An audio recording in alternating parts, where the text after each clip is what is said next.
You brush your teeth every day. Toothbrush, toothpaste, sometimes even floss. And yet you still get cavities, fillings, and chips. Now take a look at indigenous people. They don't brush their teeth at all. No toothpaste, no dentist, yet their teeth are intact. How is it that we do more but get worse results? It's not about the toothbrush or the toothpaste at all. Every day we do things that slowly destroy our teeth and we don't even notice it. Today I want to tell you why indigenous people don't get cavities and what exactly we're doing wrong. At the beginning of the 20th century, in the 1930s, there was a famous dentist named Weston Price. And this doctor, despite being a dentist, which, by the way, personally, as a specialist, I deeply respect, could have just continued treating teeth as he always had. But he became interested in the root cause, specifically why cavities form and why so many patients come to him who are constantly getting their teeth treated. So he began to study the causes of cavities, and his search led him beyond the borders of his own country. He lived in America. This doctor began to investigate the causes, starting from remote Swiss villages high in the mountains of Switzerland, all the way to Africa and even to the Eskimos. That is, he spent a very long time on this research to understand why some people develop cavities while others do not. And of course, he discovered a very interesting pattern, absolutely true and proven, that people who live far from civilization, without toothbrushes, toothpaste, or even dentists, actually develop cavities in only a minimal number of cases. He very quickly found the reason, and that reason was that these Aboriginal people, these tribes, were far from civilization, and what we now call refined food, modern food, had not yet reached them. Canned foods, sugars, in other words, everything that is now typical of our modern society. These are, of course, modern fast-acting sugars. Those Aboriginal people who really lived far from civilization, even he had such cases. There was a study where the same tribe lived in the area and one part of the tribe lived a bit closer, let's say, to rural stores where products like various stews, canned foods, sweet cookies and candies were brought in. And in reality, these absolutely identical tribes who had lived together for a very long time, the closer they were to these, let's call them stores, the higher the prevalence of cavities was among them. In my practice, in the practice of our clinic, there have been patients who would say, my grandfather, my great-grandmother died with all her own teeth at 90 years old. What are you telling me? Why should I brush my teeth? She didn't have a single cavity. That's absolutely true.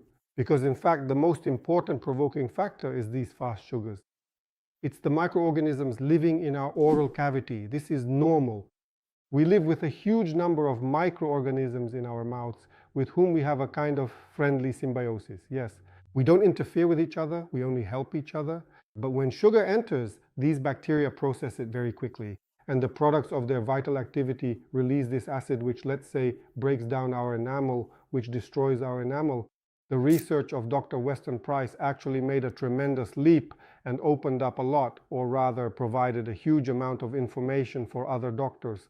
By the way, it was from Dr. Weston Price that, as is considered the foundation of nutritional science, the science of proper eating, originated, because it was he who said that we should eat those very foods. By the way, why exactly did this happen? We could probably call this rural or village-style eating nowadays. Maybe those who grew up in the countryside know this well. Fermented foods like cottage cheese, sour cream, ryajenka, and sauerkraut really do a lot to strengthen our teeth. These natural products, the meat that we consume, yes, that is correct. The core foundation of his extensive teaching was based on his discovery that essential vitamins A, C, K, and D significantly affect the overall quality, structural integrity, and the long-term strength of our dental enamel. And unfortunately, these vitamins now, in this, let's call it once again, unrefined modern food, where products are almost always processed and we buy them ready-made. In stores, of course, they are no longer preserved in them. And the less food is thermally processed and the less it is stored, the more vitamins and micronutrients it contains. And this is exactly what Dr. Weston Price determined. Now, you probably see it too. We are starting to move in this direction. We are, so to speak, returning to our roots. Yes. And in fact, many people try to buy farm products, try to eat more natural foods simply because it really affects not just the whole body. We eat well, or we should eat well, in order to, say, get quality meat or quality protein. And this affects the whole body, and in particular the teeth. And it was Dr. Weston Price who proved this. So the quality of brushing, or the fact that we brush with a toothbrush and toothpaste and go to the dentist, however, this may not guarantee that our teeth will be healthy and resistant to cavities. If at the same time we neglect the basics, namely the micronutrients and vitamins that we need to get from outside sources.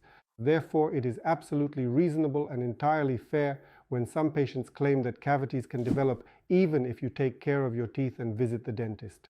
But at the same time, of course, this is not a guarantee. Our task is to approach everything comprehensively.